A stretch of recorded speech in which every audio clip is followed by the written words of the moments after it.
Hi, my name is Disencaireg with the Disencaireg Real Estate Group, located here in the San Francisco Bay Area. And today, I'm making a video to pause some answers for the answers we've been getting from our clients in the last 2 months during shelter-in-place. And before I get into all that, I just want to give you a little intro of who we are, my team and myself. So just give you a really quick example. Myself, I have been in the business for 7 years in real estate. And my team in 2019, we were ranked number 12 in the entire US within the largest real estate company in the world, which is Keller Williams, out of 180 associates. Last year, we sold a total of 104 properties, and our sales volume is close to $180 million. So just a little background of who we are. Now let's get into those questions. I don't want to keep you guys waiting. Most frequent questions we're getting right now is buyers and sellers asking, who is buying and selling properties during shelter-in-place? Now, that's a very good question. I want to tell you, I can only speak facts. I cannot, I'm not someone that's here to tell you what the market going to look like and what are people thinking and how the economy going to go, because that's out of my personal control. And tell the truth, if I'm telling you that, I'm really just making up things. So I'm just only going to speak from the facts and the things that we're dealing with today in our business and our interactions every day with clients. Now, so let's say this, before during shelter-in-place, let's give you an example. There's 100 buyers looking in the market to purchase. And right when shelter-in-place hit, I was a good big percentage of those buyers are no longer, at least temporarily, looking anymore. Majority is serious buyers. Now, what do I mean by serious buyers? Serious buyers meaning that people that's number one, looking for a home. They're looking to get the kids into the right school district. They have a job that's in the local area, and they're either renting right now, or they're just relocated into the Bay Area looking for housing. These buyers are very active right now. The main reason from our conversations with our clients is because number one, they want to take advantage of the current low interest rates that's been happening. Now, the last time I checked with Wells Fargo at Bank of America, right now for a 30-year fixed residential loan, of course, every day will float, but it's right around 3.5 to 3.7%. Now, that's very low. If I talk to some of my clients, back in the 80s, interest rates were up to 15, 16%. So right now, it's at an all-time low. So a lot of these buyers are wanting to really lock in those rates for the next 30 years. And because they're not really worried about the market going up or down, they have a long-term strategy, a long-term holding of those properties. And here, we have economy going up and makes a correction and goes up again. But we tell our buyers, if you're looking to buy a home and hold it for more than 5 years, then it doesn't really matter what's gonna happen in the next year or two. Even if you buy right now, capture those really strong interest rates and have those savings throughout the 30 years or 15 years of a loan, even if the market dips a little bit next year or the year after, if you don't sell, it's just a paper loss. You don't actually lose money. Your equity is still there at the house, right? So we do see a lot of these kind of buyers right now active in the real estate community and looking at properties. And we are very fortunate we're able to help about 14 these kind of clients just during shelter-in-place, getting into contract and finding the home they like. Now, other people are sort of looking right now is people that are in exchanges. Now, what do I mean by that? Let me give you some real examples. So, we have a lot of clients, and the clients that bought last year. So I want to tell you a story. So we have a couple of clients right now as we speak, we're helping, is that they're buying a second home. So they already previously own a home that have the kids and all that. Because the family is growing, they needed more space. Or some people get a relocation job from San Francisco or to San Jose. They're looking to relocate location. They're buying the second home. So anytime between the end of last year and this year, some of them don't want to sell the home first and then go look for a new home because they have a risk of selling their home right now and then not be able to find the home they like and they're stuck. They will have to rent, they will have to find temporary solutions, which usually will cost them more money. So a lot of them wanted to take the safe route, which is finding the best home, the home they want to buy first, actually buying it. And then after they move to the new home, they will sell their first home. Now, we have quite a few buyers that actually bought in the end of last year and beginning of this year. Now, it's very unfortunate. They got the home they want, they move into it, and we're helping them preparing the home and prepare to go on the market, their first home, and shelter-in-place happened. Everything pretty much just bring down to a halt. Now, these people, remember, they own 2 homes right now, and those are regular working class people. They're paying double mortgage at the moment. So what I want to say is that these people will have to sell, regardless if the economy is going down, up, or staying the same. They can't afford, at least maybe have a buffer a few months of outputting 2 mortgages, but over a time period, that's not a real solution.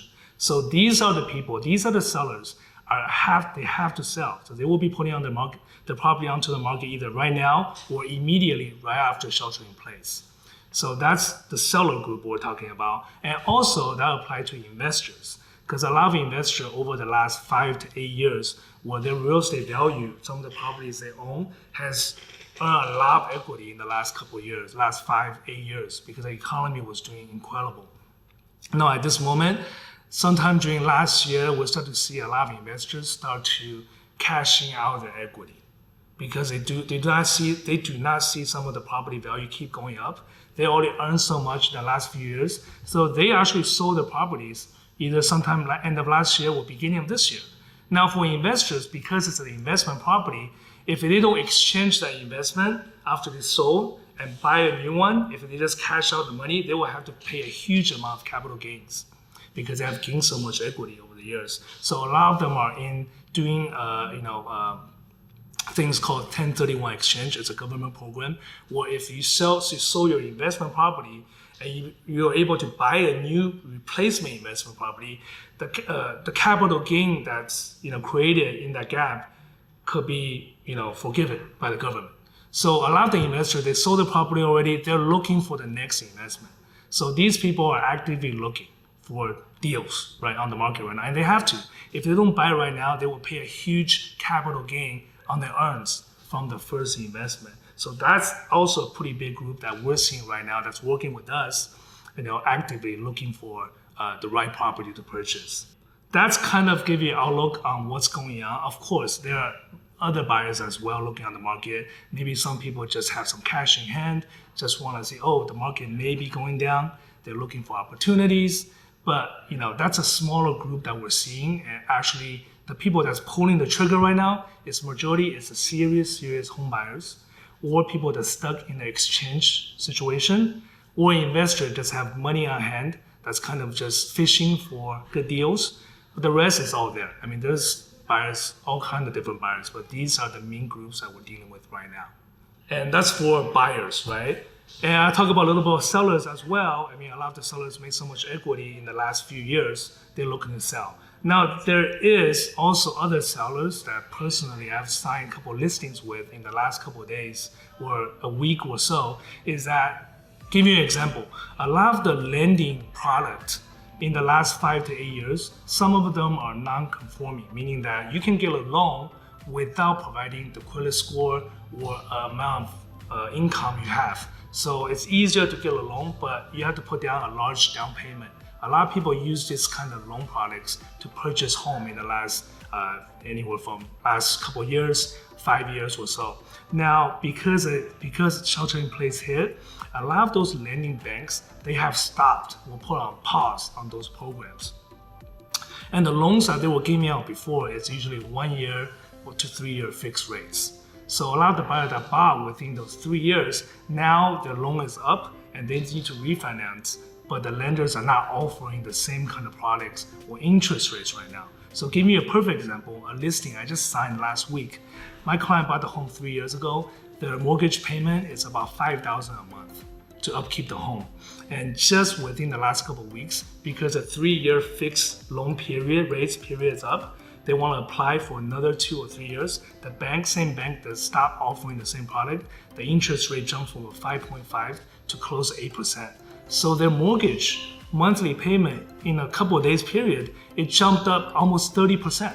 With clients like that, they have no reason to hold on to the property. Number one is a lot of burden on themselves, and the job security at this moment is unknown for some of the clients. And the second thing is that they've used the loan to buy investment properties.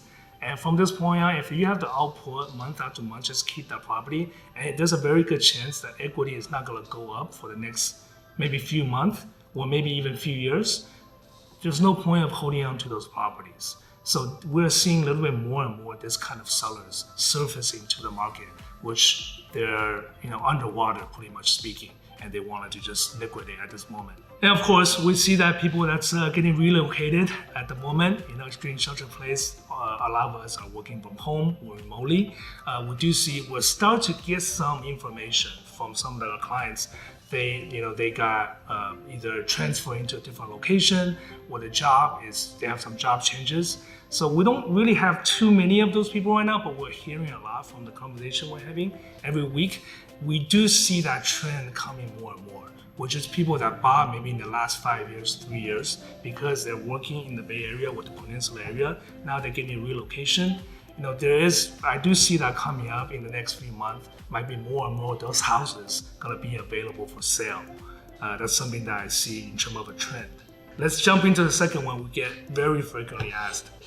Are real estate prices dropping in the Bay Area? Now I wanna be very honest with everybody here watching this video, is that there is just too little data for us to really pin down on is the prices truly dropping in the Bay Area? Is it dropping, is it maintaining, or is it going up? Shelter-in-place started mid of March, end of March. To this point, we're about 2 months into it, and there's just been a lot less transactions right now. Either they're still in escrow, not closed yet, or the property that's been closed already during shelter-in-place, a lot of them actually got into contract prior shelter-in-place actually started. Or some of them were at least exposed to the public before shelter-in-place. So they were able to capture and get the contract closed. Now, does that really justify what's really going on in terms of price-wise during shelter-in-place? Personally, I don't think so.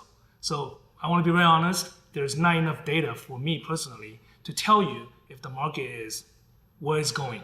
But one thing I can tell you is, over here in the Bay Area, typically, in the US, for the last 70, 60 years, that we have a very clear average trend, which is property value will rise for about 6 to 7 years, and then you'll see a correction.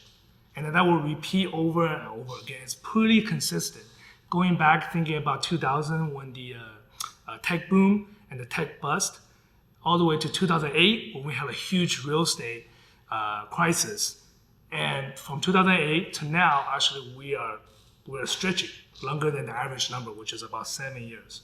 Right now, I think from 2008, the prices came back about 2011 and 2012 to this year is about 8 to 9 years. So we're already passing that historical trend on the real estate market. And right now, all I can say is regardless this virus came or did not come, there's a lot of saying and talks. And from our own experience, listening to our own clients, savvy investors that's doing big transactions and developing big apartment buildings, that they are also already, even before the shelter in place, they are kind of getting themselves prepared for the correction in the market, right? I think with this whole thing with coronavirus, it hit us from the left side. Nobody expected. I think it's a whole. Right now, it's just too early. We do not know at this moment. But one thing I do know, by looking at we got 14 transactions into escrow and sold during shelter in place, is that there is a still very strong pool of serious families, buyers, investors wanting to put their money here in the Bay Area. That what we see is that there's so little, especially in prime locations here, there's just so little homes for sale.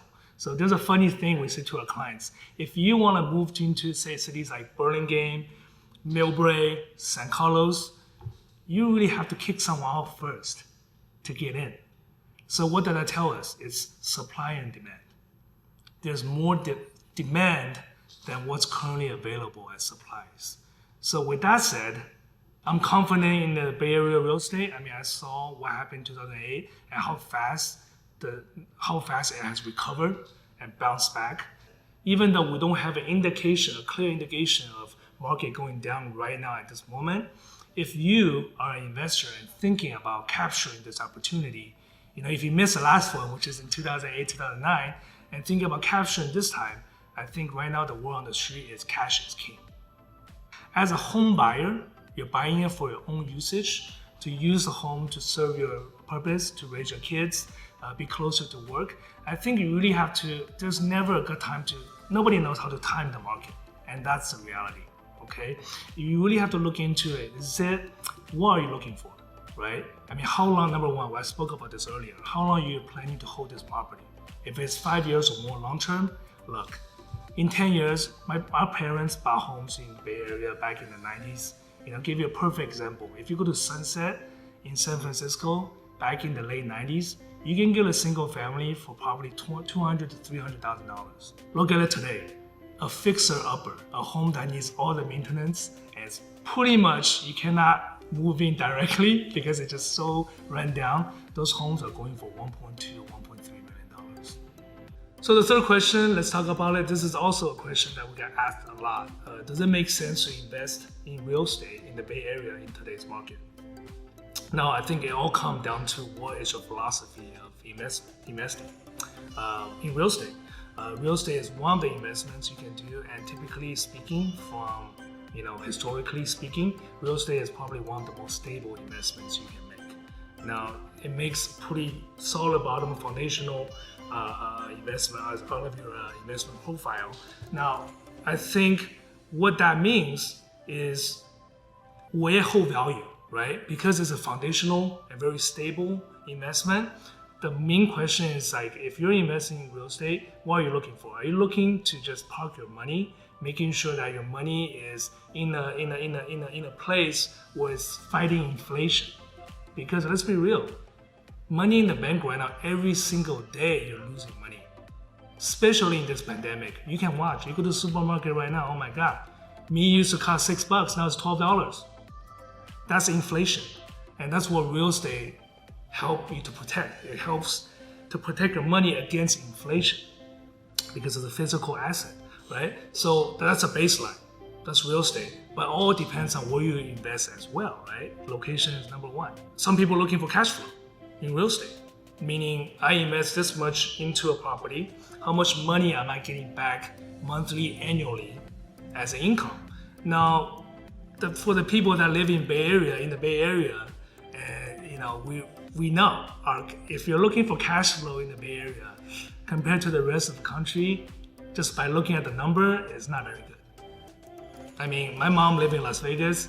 There's some properties that she's looking at over there right now. You're capping capitalization rate, which is annual return rate on your investment, can go up anywhere from 5% to 10%, easy, right? Some places you can even see more than 10%.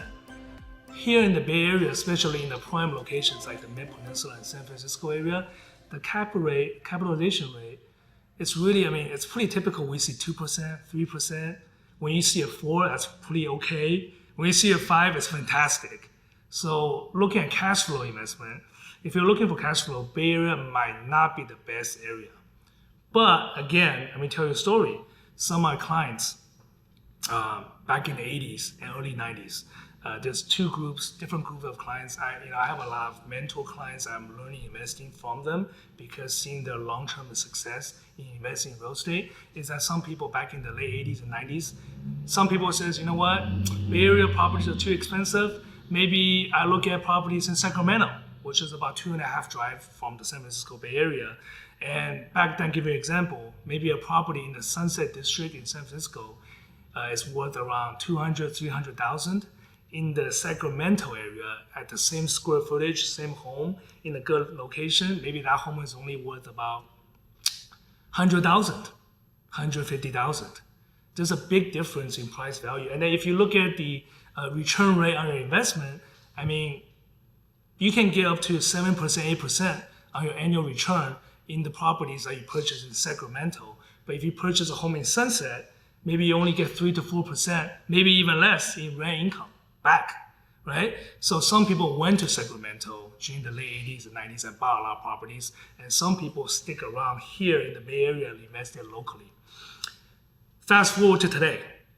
The homes that the buyers that bought, the investors that previously bought in the Sunset area for $200,000 to $300,000, and maybe they're only getting about 2 to 3% back every year in terms of investment cap rate. Today, those homes are going for $1.3, $1.4, $1.8 million. Look at the difference in the money they have made over the last 10, 15, 20 years. And then let's look at Sacramento. The home that's originally, for example, $100,000, $150,000 in the late 80s, early 90s. Now those homes are still around $200,000 to $300,000.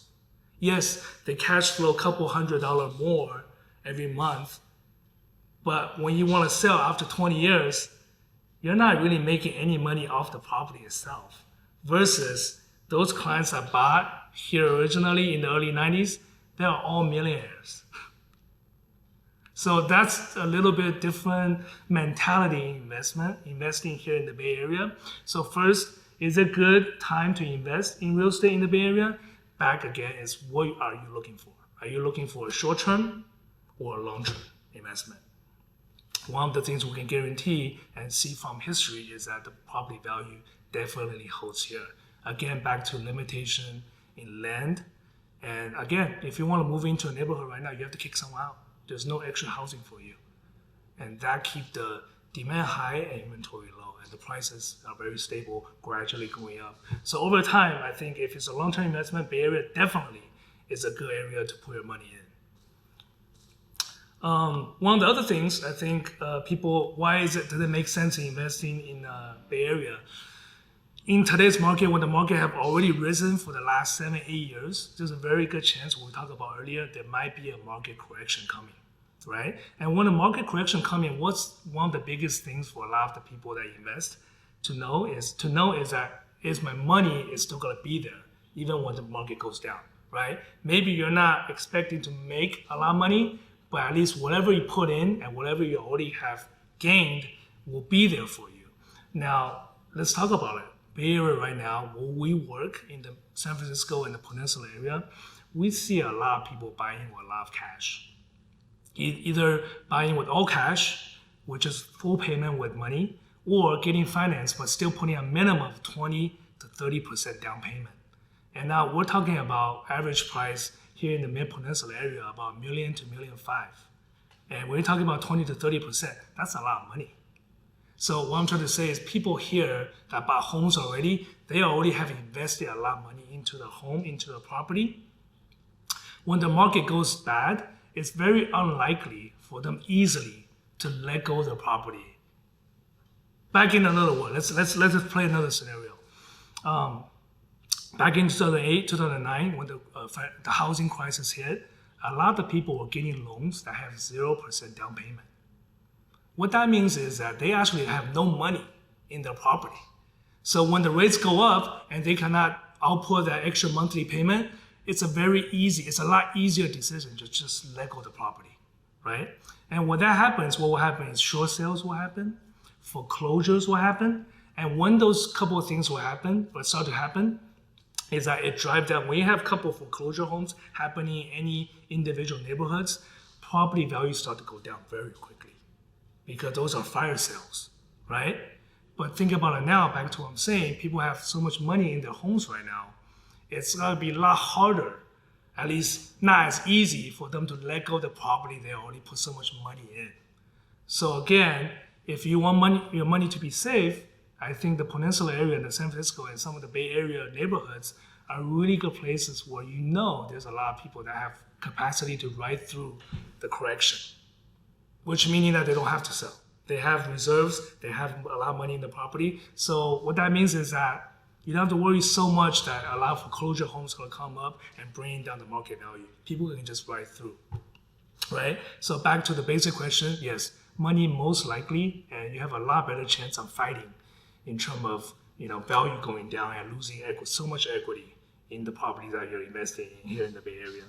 All right, we went through a couple questions about the market, how is it doing, and now let's talk about some of the detailed stuff. Number 5 question that we'll get asked. Number 4 question, apologize. Number 4 is, what are some of the legal regulations and restrictions that a seller and a buyer should know during sheltering in place? Now, that's a really good question.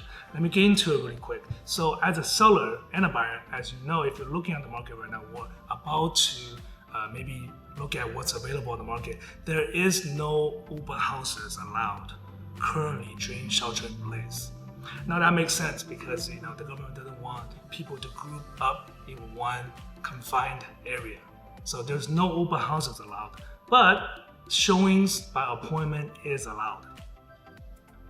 With that said, there's some small regulations. For example, you can only have 3 individuals in the house at one time, an agent and 2 buyers from one family. So that's one of the limitations. Also, we have to provide, if you're a buyer and you want to see a property, your agent or us will provide a special form that you can sign and the seller can sign to waive all the liabilities on both sides regarding the coronavirus and all things like that. So that's it. That is happening. We're having a lot more showings. Showings are really picking up in the last week and a half to 2 weeks. We're feeling the market heating up because literally our team, we talk to 400 to 600 individual buyers and sellers every single week. We're in the trenches. Our hands are on the pulse. We can feel even the little difference and change in how the buyers and sellers are reacting. Right now, what we're truly feeling in the last 2 weeks, the market is starting to heat up. Actually, I saw a report today. It was from May 20th from CNBC. It says something about, currently over 40% of the homes are getting bids and going into a multiple offer situation. And now those are the data provided by Redfin, right? In the last 2 weeks. And inventory are still down by 29% compared to same time last year. So again, supply and demand. There's less supply, the demand is rising. So that's what we're seeing right now. And in terms of showings, we're getting a lot more showings right now. And also, if you're selling your home right now, and there's a lot of regulation before on can you do construction, can you paint the house? If you're doing any kind of listing preparation work to get the house ready, look pretty, doing a little touch-up, paint, little staging, all that is allowed right now. That literally just got lifted May 3rd. Before May 3rd, we cannot do that. So a lot of the sellers, the listing that we're working on to go on the market, they got stuck. Now we're working on them and they're all going on the market. So that is allowed. Anything repairs, cosmetic renovations to the house to make it look beautiful to go on the market, all this work is allowed by law now. And also, after May 3rd, a lot of the vendors are allowed to work again. For example, painters, stagers that stage homes, photographers that come in and does beautiful professional photography and videos for our listings, 3D walkthroughs. All these vendors are back to work. So they're all available. So the only thing that's not allowed is open homes, open houses. But everything else, there's a little regulations there, but they're pretty much all allowed. So if you're thinking about selling and getting your property prepared, right now it's the right time. As a buyer, call your agent, find a good agent to represent you. They can get you into the house that you want to see right now as well. Okay, let's talk to number 5. Number 5 is a good question, is how do I reduce the tax burden on selling my house right now in today's market? Now that's a very technical, detailed question. I can quickly go through it. For more info, you can always call me, anybody on my team. We'd love to assist you and give you more answer on that. So one of the things, if you're selling your home or your property, and you're looking to reduce the tax burden, if it's an investment property, that means if the home has been an incoming generating property for you, you don't actually live in the house right now, there's a government program called the 1031 exchange, which I kind of mentioned past. So what that program is, if you're selling an investment property and after you sold, using the money to buy a new investment property, maybe in a better location, you don't have to pay the difference in terms of the capital gain that's generated between the sales. For example, break it down to a nutshell. You bought a home for $1 million 5 years ago, and you're using that as a rental property. Now you sold that home. In today's market, maybe it went up to $1.5 million. If you were just to sell and cash out, the government's gonna tax you on that $500,000 because that's your income. Why do you want to pay the government? We work so hard for our money. The reality is, if you can save the money, why not, right? So there is a thing called 1031 exchange, which allows you, if you sold a home for $1.5 million, I'm using this as an example, you made $500,000, and you don't want to pay the capital gain tax on that. The government says you can buy the second property after you sell at equal price to the selling price of the property or greater. Once you do that, the government, if you go through this program, you don't have to pay the capital gains. But there is a limitation. You have to buy an income-producing property. You cannot just buy it and move in, at least for the next 2 years, because that's a law, right? So definitely talk to a CPA or talk to an agent myself or my team, we can get into more details on that and see how we can help you with that. Other thing, if you're a homeowner, for example, we have a lot of clients here that have been here the whole life. The kids is grown, they raise their kids here, they're retired. There's not really a reason for them to live in the Bay Area anymore because prices are high and they made so much equity already over the last 10, 20, 30 years on their home. They're just looking to move away, right? To downsize or even to move to different states. If you're 55 or older, definitely utilize the Proposition 90. Now that's something that, look, if you bought a home 30 years ago, your tax basis on that property is very low. If you buy a new home right now today, you're paying what the current tax is. In California, it's 1%. Local area, typically speaking, with all the local taxes, you're looking to pay about close to 1.2% every single year just on property tax. Now, if you buy a $5 million home, do the math.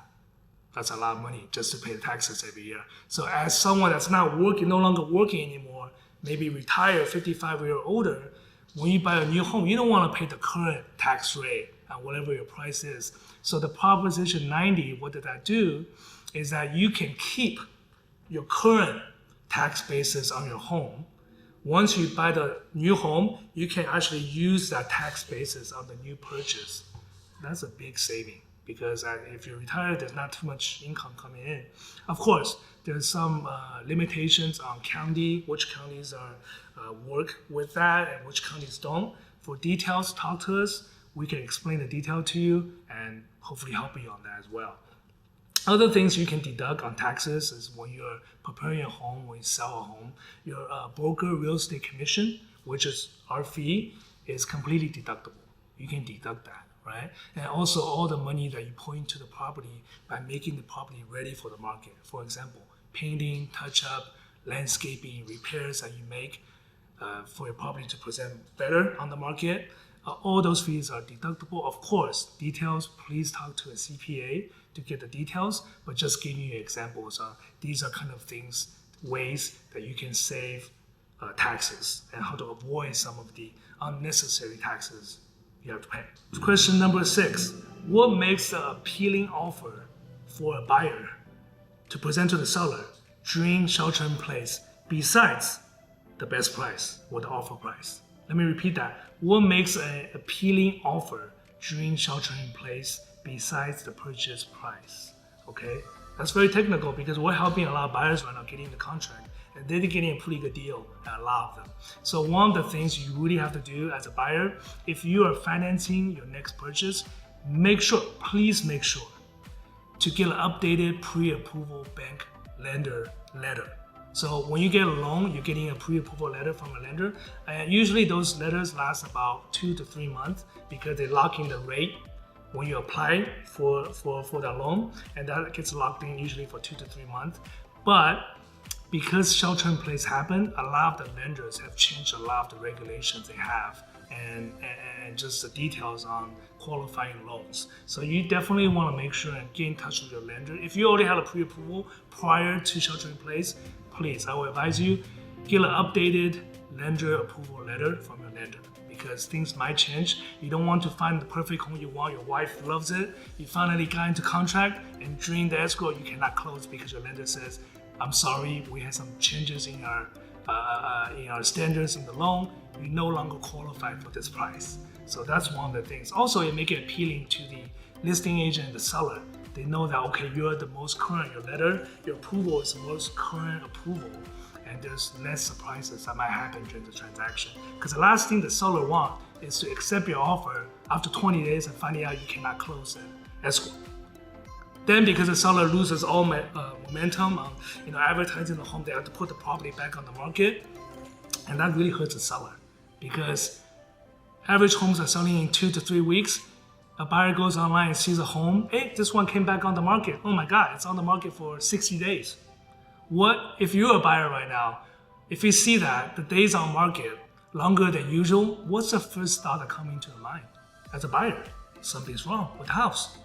That maybe not the case, but that's the impression you're gonna have. So a seller definitely don't want to get into escrow and not able to close, right? So as a buyer, definitely get that pre-approval letter approved and updated. With that said, work with the top lender. Now we put so much emphasis on our clients, get the best professional help you can get. Because the reality is you're paying the same exact fees, working with a not so experienced or very good lender. You're paying those exact fees. The only difference is experience. A good lender is going to tell you by looking at your situation and confidently tell you, and they can back it up with their experience and track record, that can do the loan for you. There's not going to be much surprises once you are in escrow and they're doing the loan and getting the underwriter to approve your loan. So that's number one, experience coming in handy. Second thing, if you're writing an offer in our local market, it's a very small market here. All the agents and all the lenders, we know each other. We do a lot of business together. The seller and the buyer probably in most cases have never met each other during a transaction. It's really the professionals that's getting it done. The lenders, the escrow officers, the real estate agent. So if you're working with an experienced lender who's well known, has a really good reputation, when we present our offer to the listing agent will recognize the name and know that, if there's two offers at the same price, this lender, they know who they are and they know their track record, they know that they're easy to work with, they can get the deal done. They will probably very most likely to influence the client to accept that offer, even at a very plain field in terms of price and terms. You don't want to lose on that as a buyer.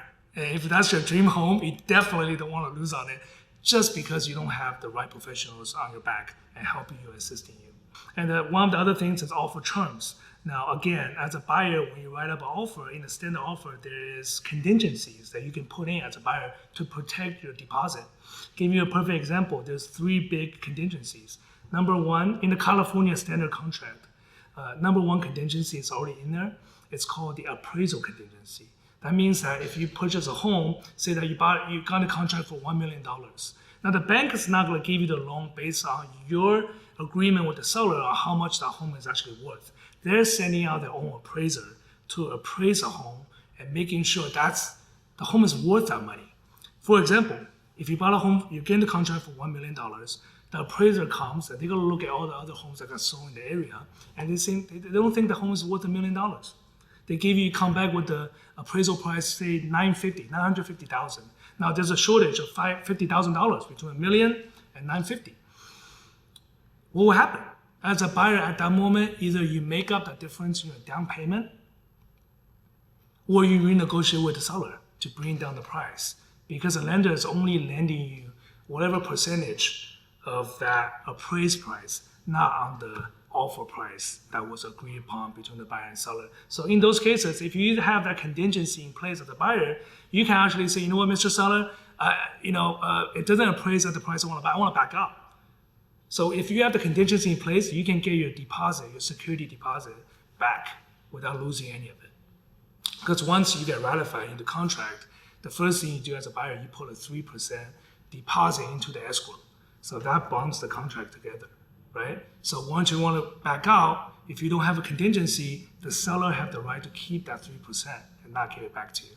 So that's the number one contingency. And the second one is loan. So that's why back to my first thing is that get a updated approval letter from your lender, because anything can happen. They might change their standards on how to process this loan, and you were qualified before as shelter-in-place, but now because of changes in lending field, you don't qualify for that amount anymore.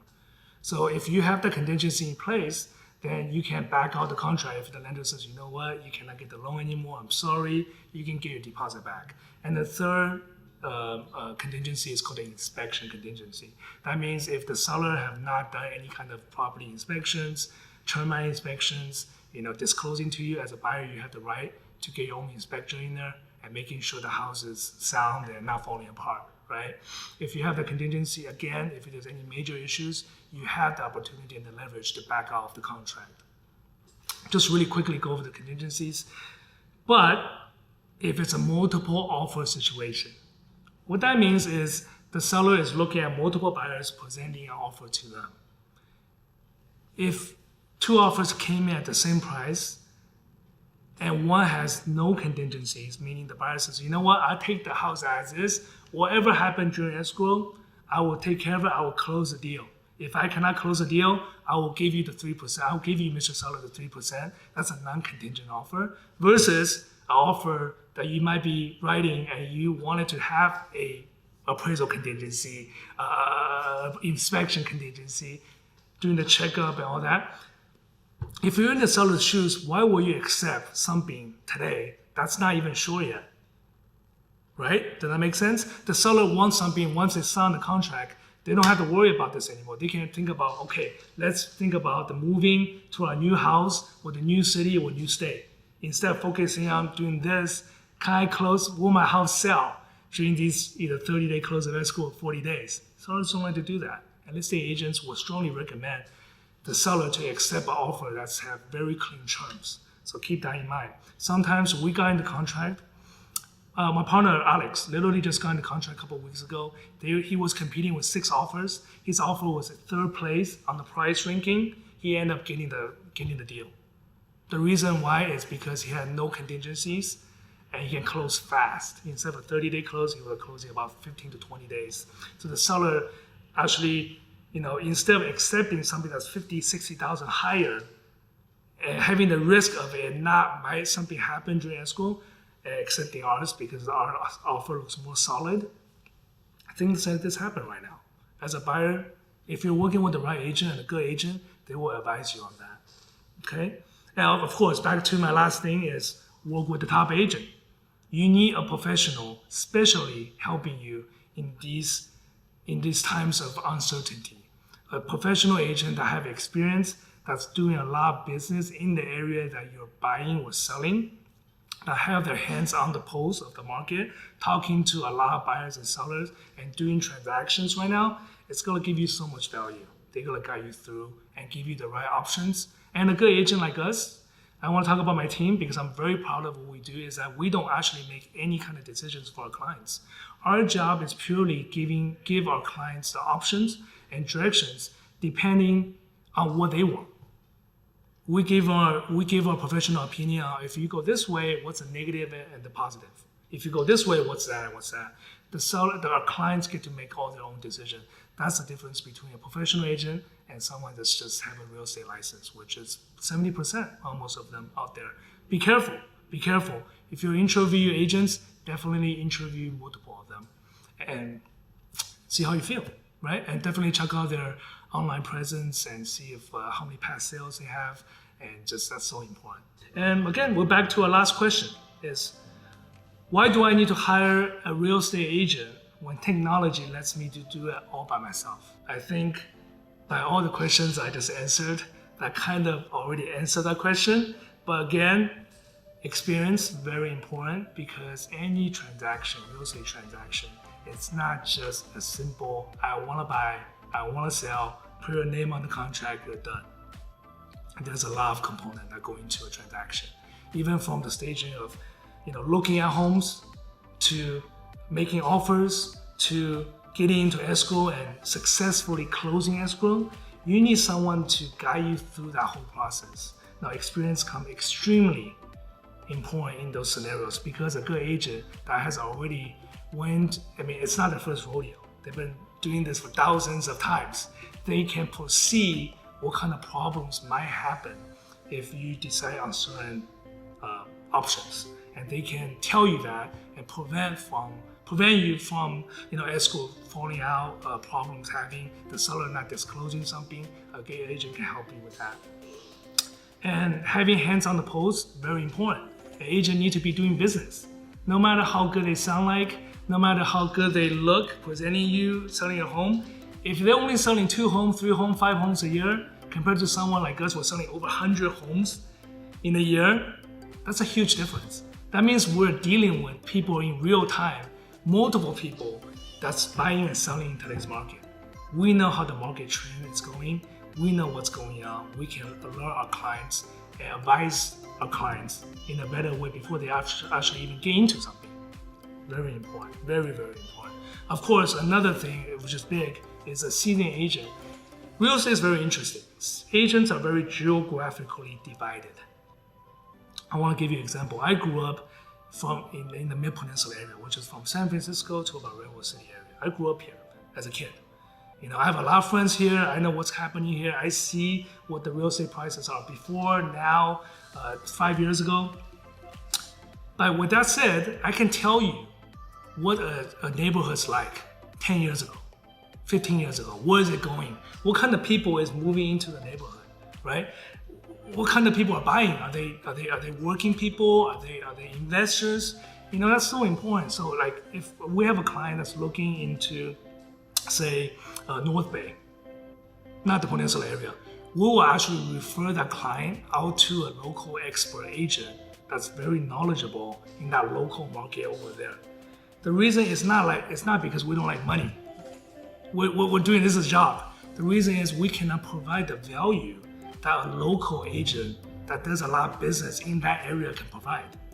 We can help you write the offer, negotiate the deal and all that, but looking at properties, what's the difference between that block versus this block? Why is 3 blocks away that neighborhood is more expensive than this one?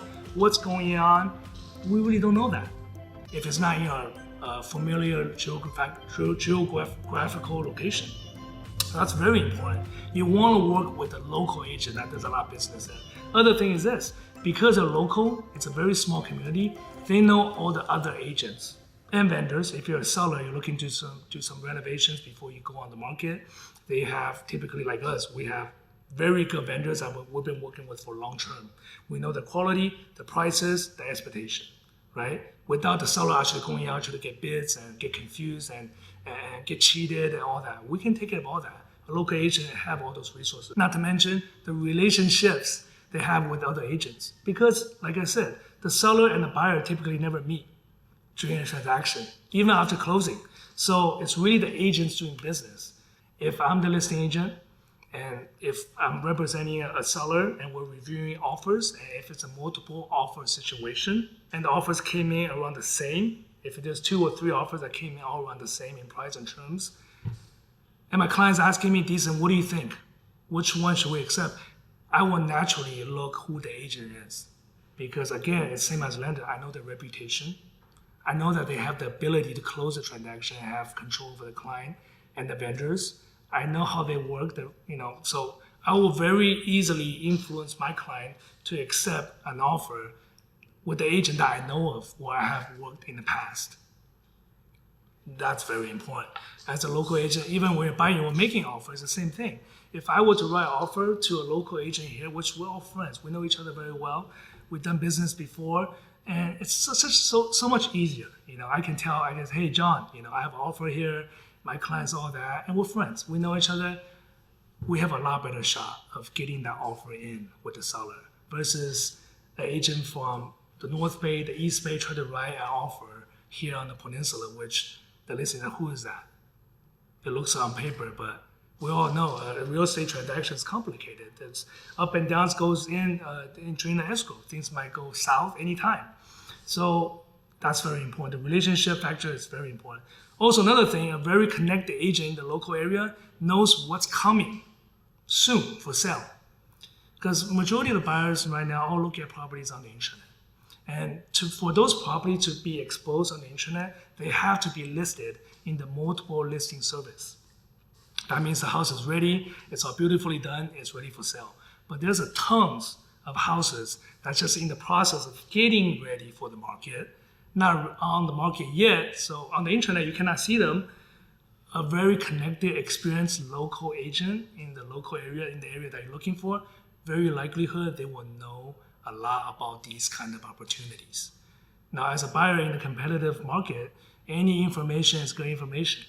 I mean, if you can start talking to a seller before the whole world does, you already automatically have an advantage.